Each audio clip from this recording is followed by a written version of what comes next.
Welcome and hello for another episode of ThriveCast. I'm really excited for this episode today. We have a special guest with us, and I am just delighted that she will be here today.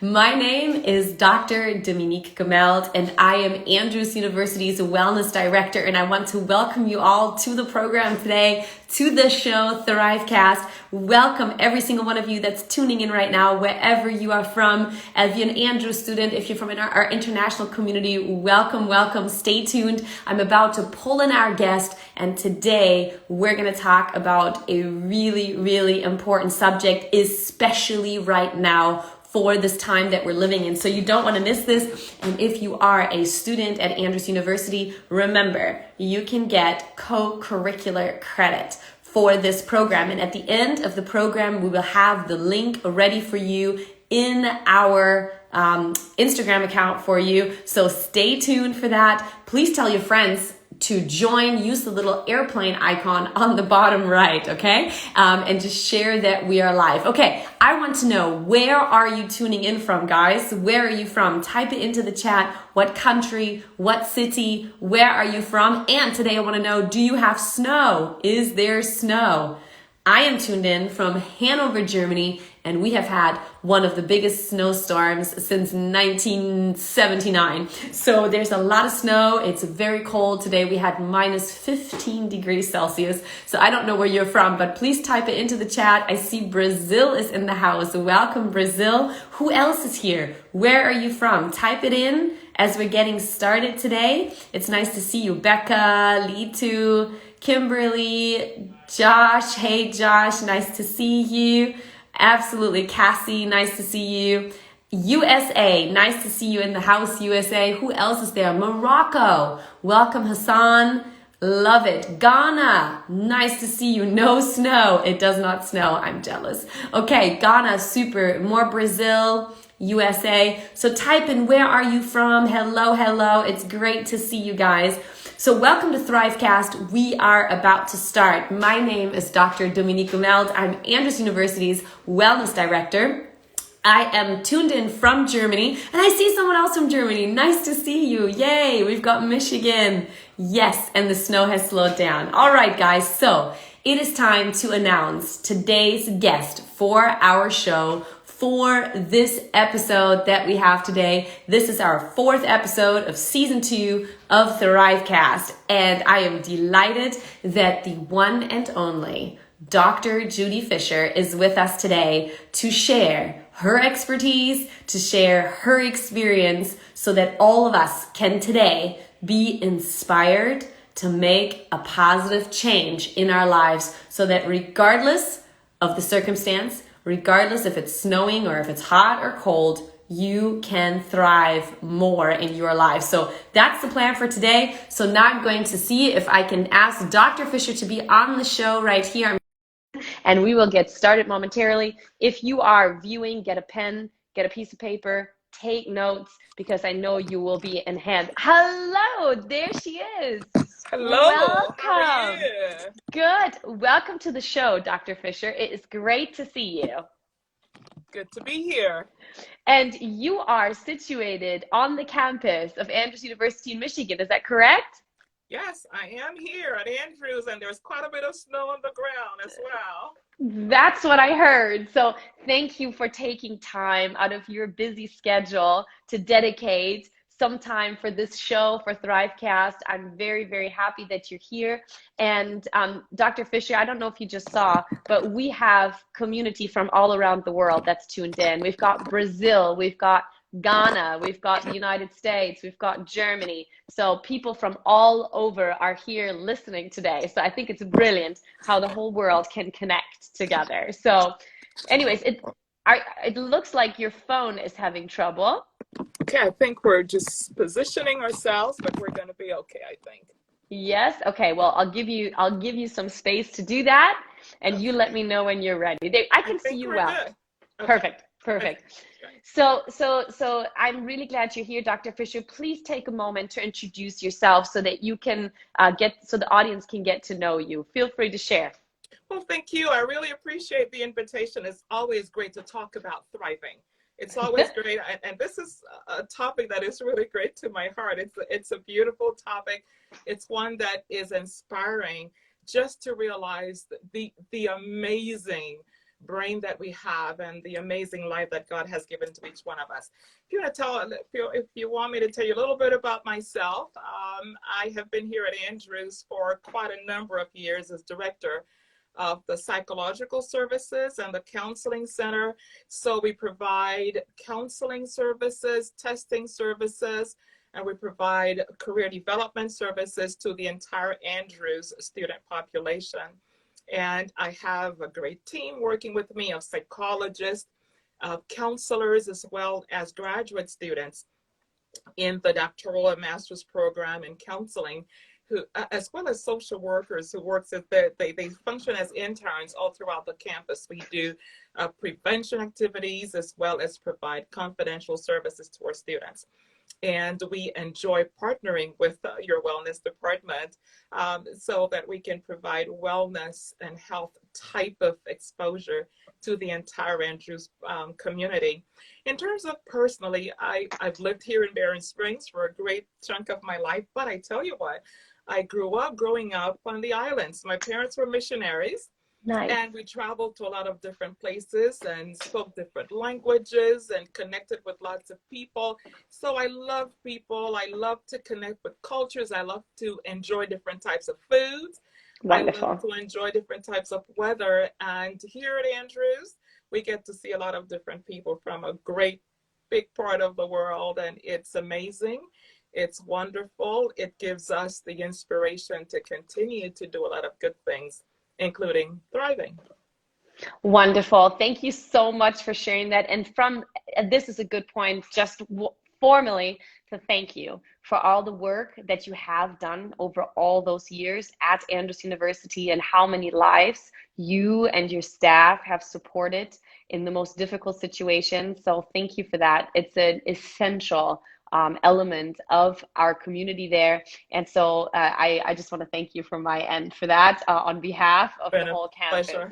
Yes, it's a pleasure. It's an honor to help lives to thrive. Yes, definitely. Absolutely, absolutely. And today, before we jump into our topic, some people that are here for the second or third time will know I asked all my guests 3 icebreaker questions that are just personal questions just to get to know you a little bit more. So are you ready for that?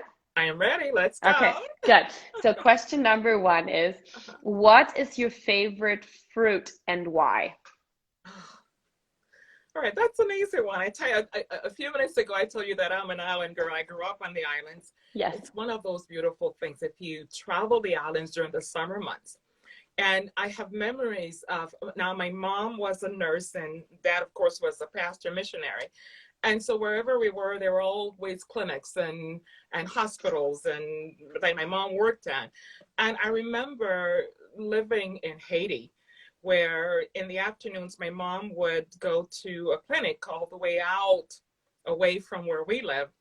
And during the summer months, we would go there. And when we did, as she worked, the children just went out, and it would be just amazing to look at the fruit trees. And I happen to have my favorite mango right here. This is a mango. Oh, That's nice. my favorite fruit. Nice. It's a very small one because that's what we can get here in the US. Yeah. But when you go to other parts of the world where mangoes thrive, you have mangoes of different shapes, over 100 types of mangoes. They are juicy and succulent and filled with nutrients. Wonderful. And you can spend an entire afternoon eating different types of mangoes. And it's just an amazing fruit. I love it. That's great. Thank you for sharing that. And mango is a delicious fruit. I love mango in smoothies too. I just love the taste of mango. So that's great. That's a great recommendation. So maybe some viewers here have never tried a mango. So it's give you a challenge to actually try out mango. I love it. Okay. Second question. If you had to describe your current mood, where you're right now in this moment, using weather metaphor, what would your weather look like right now? Okay. Well, considering the fact that I am in the middle of winter and it's snowing outside, it's white all over and it's cold. It's been in the temps here in Barron Springs have been in the teens. My mood at this time could be described easily using a far distant place metaphor, where it's at the beginning of the day, dawns, the sun is just about to rise. It is warm and balmy, and I'm by the beach. And the sun is just beginning to send its warmth rays. It's quiet, it's peaceful. It is literally a setting that inspires one to just look towards a positive, a beautiful, a fulfilling day. So this is what I envision, and that certainly would put me in a place where I am at peace. Wonderful. I loved listening to that. It was almost like a story. It was a beautiful illustration. So thank you for that. I love it. It's great. Okay, question number 3. What would you say are you just not good at? Oh my goodness, there are lots of things. I spend my life helping people to identify their strengths, but at the same time, there are things that we just don't do well. And still staying with this theme, I can remember a few years ago, and I have 3 beautiful children, and the youngest was about 6 years old, and we took him out during the winter months, and it was a lot of snow, and he just came tumbling down and had a good time, and I tried to hold him, and he came up with such speed that he flipped me, and I ended up going up there and finding myself in the snow. I am not too good at doing snow type activities. I got it. I love Okay. the snow. I can watch it from inside. I've tried skiing once, and it just didn't quite work. It would take a whole lot more effort for me to do. Got So it. it's beautiful. I don't quite do it well, but I love it. I love to watch it from far. That's good. At least you have a, positive association to it. For me, it's the other way around. I grew up skiing and I actually competed ski racing until I was 18.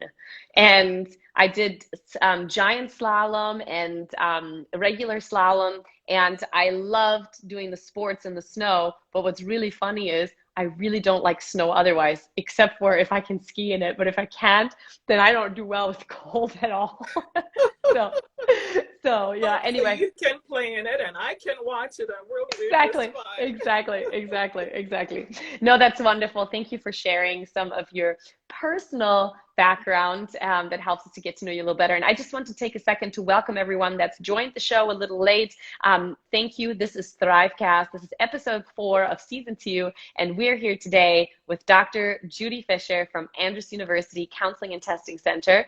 And my name is Dr. Dominique Gummelt. I'm the Wellness Director for Andrews, and we're glad you tuned in. And as some of you may know, the entire show of ThriveCast has one purpose, and that is to continuously reinforce the fact that every single one of you has been made to thrive in their lives. And so what we talk about here on ThriveCast are the various different elements and dimensions that are a part of this philosophy of thriving. And so we take little pieces apart so that we can all have inspiration, specific tips, so that we can make changes in our lives. And I'd like to preface really quickly. I believe truly that most of us do not have a knowledge problem when it comes to well-being, wellness practices. I think most of us have an implementation problem. And so as we think today, as we hear about the topic, I think that speaks very, very specifically to that notion. And so we are going to dive into one part of the Made to Thrive philosophy, and that is that we believe that every single one of us has been made and created to explore. And so that's a dimension where we really think about what is our curiosity, our calling, and going forward. And so that's the large subject that we're talking about. So before we go into more detail, Dr. Fisher, if I said to you, made to explore, when you hear this, that a human being has been made to explore, how would you interpret that? What does that mean to you? Oh, do you know what? Immediately, when you say the word explore, my mind goes straight up to the Creator God. in whose image we were given life. We're talking about a God who created man in his image. And if we think about the image of God, what we perceive of God, we see a God who is an explorer, a God who created the heavens and the earth and the seas. And if you look at the array of things that we have in this world, we can see that even if we were to spend 100 years or 1,000 years, we wouldn't be able to fathom everything that this world or this universe includes. And so God created us with the capacity to do just that. Just imagine exploring everything within our world, being able to understand, having that curiosity. As a matter of fact, it was implanted in our lives from the time we were put into this world, and the breath of life was infused into each one of us. It was placed within us, the child, the infant. If you look at the toddler, the 10-year-old, there's always the desire to find something else, to look for something more. Typically, do you know what? It's usually as we get older that we begin to slow down. And literally we stop exploring. We stop being curious. If you were to watch a child, you would see that this child, immediately you put them anywhere, and some more than others, they're wanting to touch everything. They're wanting to see everything. They're wanting to take it all in their minds. And here's the fascinating part about this. God has given us what we need to fully explore, to explore beyond what we typically do. And this is our brain. And our brain is the most amazing organ in our bodies. I mean, just imagine this little brain in each human being that contains billions of neurons. And each of those neurons, literally, they connect to create neural pathways. And all of these neurons connected by dendrites come together, and they create billions and trillions of neural connections. Just imagine this. Just one human in one human brain. So yes, when we think about exploring, this is what God created us to be able to do, in addition to a whole number of other things. And if we were to begin to embrace the gifts that he has given us, the amazing life that we would live would be just something else. Amazing. And it certainly is good to have these conversations, because as we do, we become more aware of what is available to us and how to better access it. Absolutely. I love how you described all of this. And, you know, the brain is fascinating. I remember, since my studies were in exercise and health sciences, and we had the privilege to take anatomy and physiology, where we actually got to see and study the human brain, and holding a real human brain in your hand, and seeing, like, it's so small. And yet, like you said, it is an incredible part of our existence. And I would even right now, maybe I'm wrong, but I'll throw this out there. You talked about curiosity, and you talked about, of course, that our brains are so amazing, and we're often not even using our full capacity. I mean, not even close to it, of what we could be doing. And I think that what's been happening, based on the conversations that I've had with people over the last few months to a year almost, that due to set external circumstances, many of us have actually chosen to also move into a mental lockdown, to where we're no longer actually proactive toward exploring or to be curious, because we're reacting to what's happening. I may be wrong, but I'll let you pick that up. Well, do you know what? I really agree with you here. We grow up, we literally are born with the capacity to explore. The curiosity within us, it's right there. It's ingrained, it's infused in each one of us. And it is, you're right, as we grow up, based on cultural boundaries, cultural norms, based on our belief systems, and based on the messages that are passed on to us, both directly and indirectly, by parents, by teachers, by people in our communities, we literally begin to feel stifled. And as we feel more stifled, then we literally sometimes, some of us get to the point where we freeze and we don't believe that we have the capacity to do these things that were given to us from the very beginning.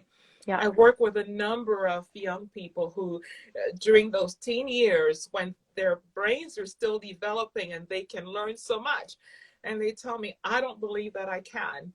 I don't think I can. And so we're having people who don't believe that they can. They have issues with their self-esteem, their confidence, their self-efficacy is not where it needs to be. And they don't realize that it is available to them. It's a matter of accessing this. Now, you mentioned about the proactive part of things. Yeah. So if we go back to the brain, this amazing brain, it utilizes a proactive and a reactive system. All right. Now, when we talk about proactive and reactive system, this is what most people are using to navigate through life.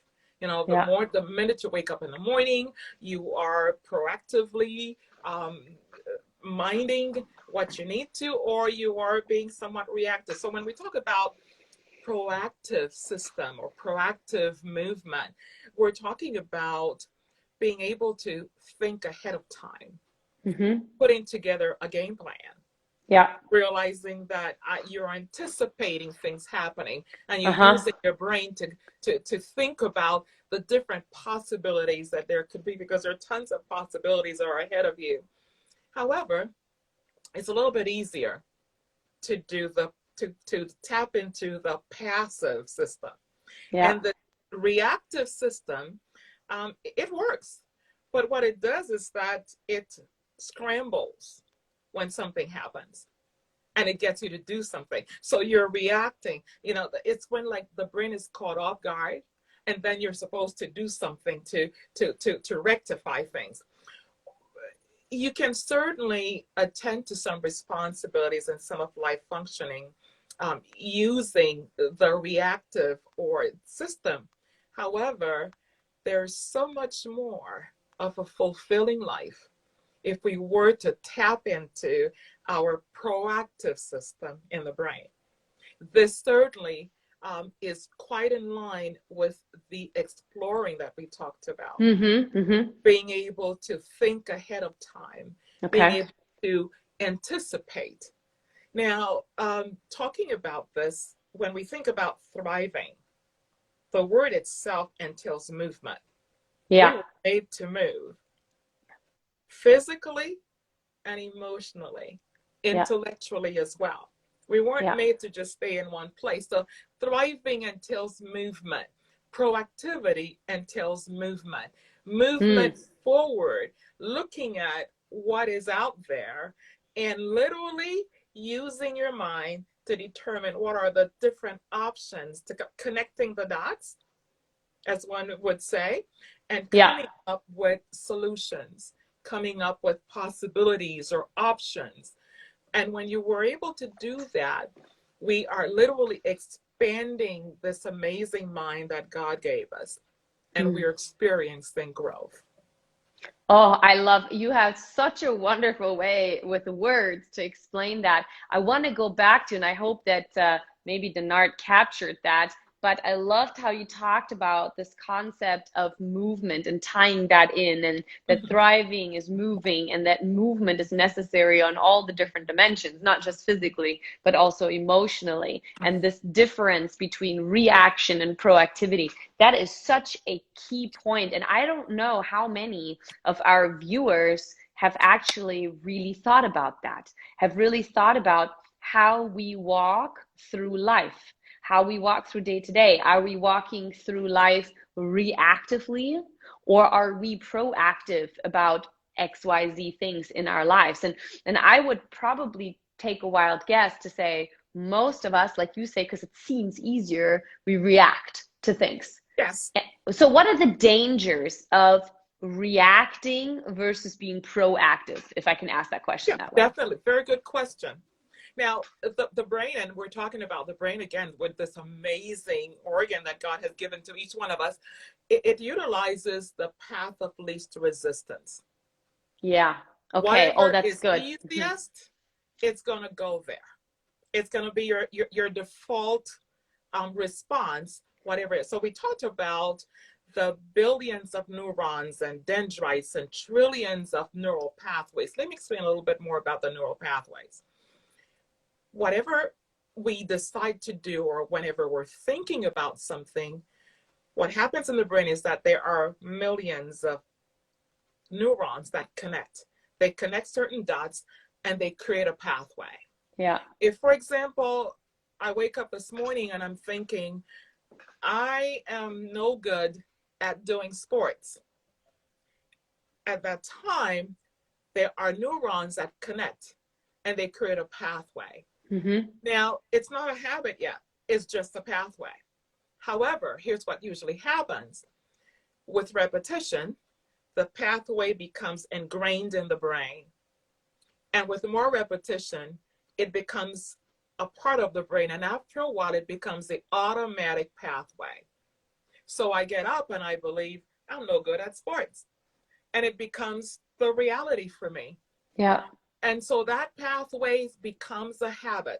And whatever it is, whether it's thinking about whether I'm no good at something or I'm good at something, thinking about anything at all or doing something, it becomes a habit. And this habit is through the neural pathway. Now, here is a beautiful thing. Just as much as we're creating a neural pathway every time we come up with those thoughts, we can literally reduce their effect because of what we call the neuroplasticity of the brain. That's another wonderful, amazing thing. Years ago, up to recently, scientists believed that the brain developed to a certain amount of time, and by the time we got to age about in our mid-20s, the brain was fully developed. And after that, after a few years, it reached a plateau and things began to decline. However, recent studies are showing that this brain is constantly growing and it's evolving. And this neuroplasticity of the brain enables the brain to rewire itself all throughout the lifespan. Now, that to me is amazing. So in other words, each one of us has the capacity through our thoughts and our behaviors to rewire our brain throughout our lifespan. So this is a thing that creates the hope that I'm wanting to make sure everybody understands today. That is, if you were to say, okay, right now I'm in my mid-20s or I'm in my 30s or I'm in my 50s, and I have been thinking this way, well, there's nothing I can do about it. That is no longer the case. Your brain is capable of rewiring itself consistently. Crazy. So that is incredible. That's incredible if you think about that. Oh, it's amazing. And it gives us a hope that we can learn to do almost anything during our lifetime. We can learn to think differently about ourselves. We can address issues that have been problems in our lives for decades and find a way to rewire the brain, rewire those neural pathways. So in other words, if the neural pathway is set, I have certain habits. Let's say, for example, that over the years as I was growing up, I got into some addictive behaviors. And certainly, as a psychologist, I realized that there are times when we need the assistance of professionals, whether it is for medication, whether it is for psychotherapy, and these things are important and they are placed there for specific reasons. Yes. They are placed there to help us. However, we do have the power of choice. And when we utilize the power of choice, and we add that to the fact that these neural pathways can be reconnected, reconfigured, we can rewire the brain. If, let's say, we spent a certain amount of time not giving ourselves to engaging in, let's say, healthy habits, or not giving ourselves to engaging in healthy behaviors, we can change that. Now, initially, it may be difficult because the neural pathway has not been established. First time you try something, it's hard. Yeah. Remember the first time you tried to drive a car, Right. remembering how to, press the gas pedal and then the brakes, and you're not sure exactly how and you get confused, but that's how it is with the neural pathway. However, the brain has the capacity, as you continue to repeat that sentence, that thought, that behavior, it is literally infusing in the brain that neural pathway. Yeah. And after a while, that becomes your new normal. That is the most beautiful message. It's such a hopeful message in Yes. many ways. Yes. And it's really so something that just crossed through my mind, and maybe my thought process is wrong, but when I was listening to you, how can this process that you just explained be related to the concept of fear? Because right now I realize a lot of people are afraid of many different things, and all of us have our fears, right? Based on experiences, based on, former trauma, whatever it may be, we have fears. So is a fear also one of those pathways that can be rewired? Oh, definitely. Now, fear is one of those emotions that we have, and fear itself is good in a way because this is what keeps us alive. Yeah. It's just that too much of it can certainly have its negative impact on our lives as well. For example, if I'm walking near a precipice, it's important for me to have some degree of fear, believing that I could fall over. And so this comes in, and there is the fear that allows me to think, okay, I shouldn't go further. However, for most of us, we are fearful of things that don't necessarily carry a risk. Okay. Those are the things that typically don't have the power to destroy our lives, but we're fearful of them. And we develop pathways. And those pathways are there. And again, because the brain acts on its capacity to lean on the path of least resistance, it's going to go right back to the fear part of it. However, we can change that as well. But we're doing this all the time. Think about the Lion Tamer. Yeah. Right? If you go to the zoo, or maybe if you were growing up and you went to the circus and you saw a Lion Tamer, and here is a man who is standing in front of this big giant lion, and he's literally getting the lion to do lots of things.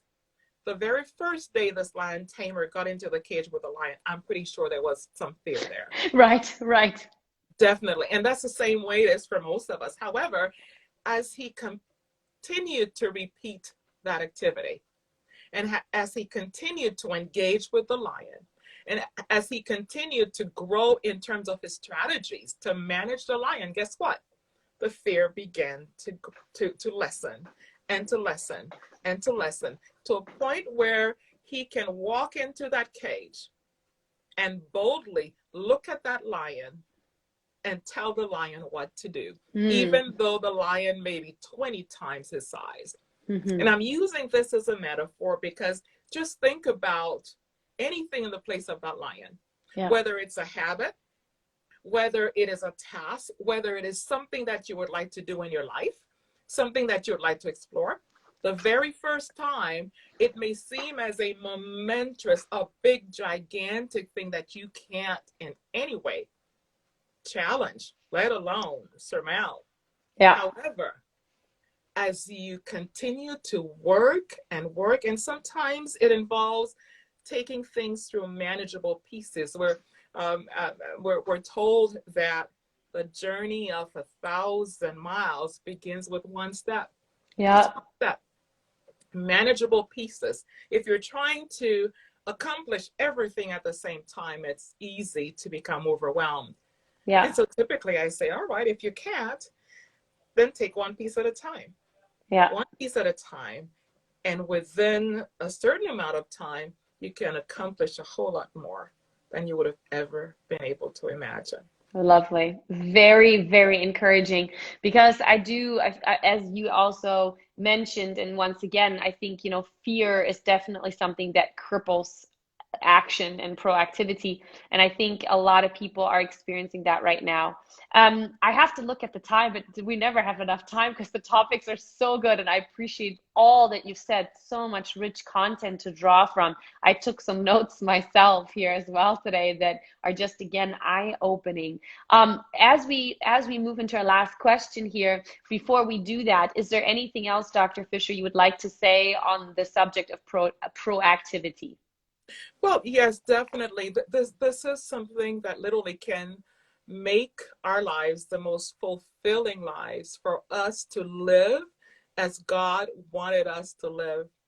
Our emotions are there, and it's okay to acknowledge that we have fear, but it's also important for us to believe that the fear does not have to control our lives forever. Yeah. Yeah. We can start out fearing something, but we can literally change those neural pathways. And we're given the capacity to think through things. For example, I'm thinking about a statement, and here's how it goes. No matter how you feel, get up, dress up, show up, and never give up. Oh, I love it. That's great. Thank Okay? you for that. So Yeah. if you're able to do that, no matter how you feel, certainly it's important for you to be in touch with your feelings, to know where things are, how difficult something is for you. However, more than anything else, it's important to embrace the fact that we were created in the image of an amazing God. Yes. And he has given us a part of himself. And because of that, we can explore the universe Wonderful. throughout our lifespan. And our brain has the capacity to make all of this happen. I love it. So while it's a gift that is amazing, and I think that, when we talk about this, I literally get goosebumps. I know. Believing that we can accomplish so much more than we usually think we're able to. Yeah.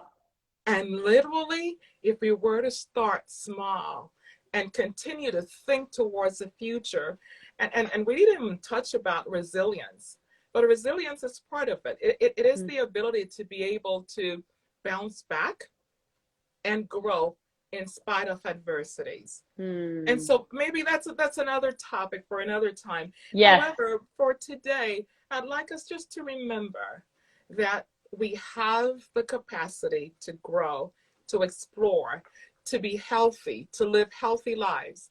Our brains are literally creating tons of neural pathways on a daily basis. And no matter how debilitating pathways we have created in the past, we can change those. Great. And we can create new healthy pathways to live life more fully. I love it. Wonderful words for that topic. Thank you so much. And my last question to you, maybe quite quick. We don't have a lot more time. We've got a couple of minutes. But what would you say, Dr. Fisher, are the 5 key things for every human being to consider to thrive in their lives? Okay. All right. So we talked a little bit about all of those. First of all, envisioning, realizing that you can look into the future, imagine your life, dream, and you can live that dream. Another one is, as you dream, you need to plan how you're going to make it happen, believing that you can do that. And as you plan, you begin to enact. There's got to be action. There's got to be movement toward that dream that you are nurturing in your heart. And as you do that, the next step is to reflect. It's important to reflect, to evaluate. Am I going in the right direction? Is this working for me? Is this not working for me? And the last part, so we talked about envisioning, planning, reacting, enacting, I should say, reflecting. And the last one would be to literally nurturing a relationship with Creator God, because He is the source of everything that is good. Thank you. Brilliant 5 tips. Thank you for sharing those. I hope that all of our listeners noted them down, give them some thoughts so that we can start making really substantial changes in our lives, even right now. Listen, everyone, while the world has changed, we still have the full capacity to thrive. we also have the power, just as we heard from Dr. Fisher, to be proactive. We have a huge, amazing, wonderful brain that we can utilize that has the ability to make changes, to create new pathways, and to change patterns and behaviors. And that's beautiful news because it's hope. It is hope that whatever has been, whatever we've experienced, we have the power to transform into something new, into something that is growth, into something forward that is positive. And so today's challenge really is for us to tap into that, to tap into those abilities that we've been created with. And so I also want to say that no matter what is going on, never hesitate to reach out for help. No matter where you are, no matter what your situation is, never hesitate. All of us, we are created to connect and to need help.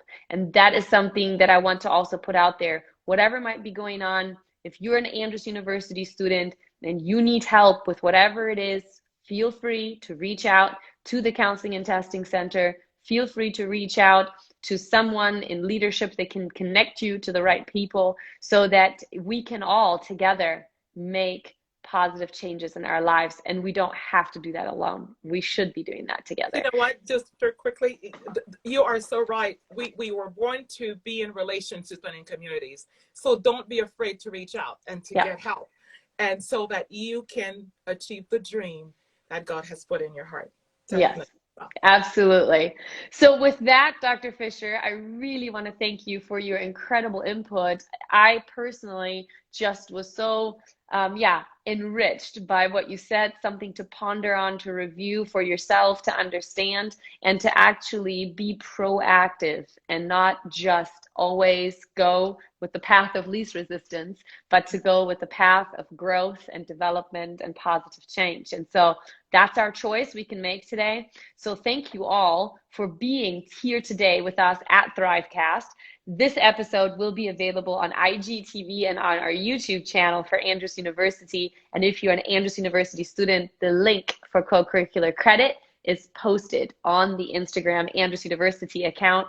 And please, as you can see here, Denard, thank you for posting this. Please follow the Counseling Center via @AUCTC, or please follow myself on Instagram @Dominique Alive. We're here to assist. Contact wherever you can and you would like. Thank you for being here. And remember, every Tuesday at 11:30 a.m. Eastern Time, we have more episodes of ThriveCast coming, and I'm looking forward to next week. Do not miss it. Put it in your calendars. And with that, I send all my greetings from Germany to the rest of the world. And remember, every single one of you has been made to thrive and is an extraordinary human being. So thank you, Dr. Fisher, and till next time. Bye-bye. Bye-bye. Bye-bye.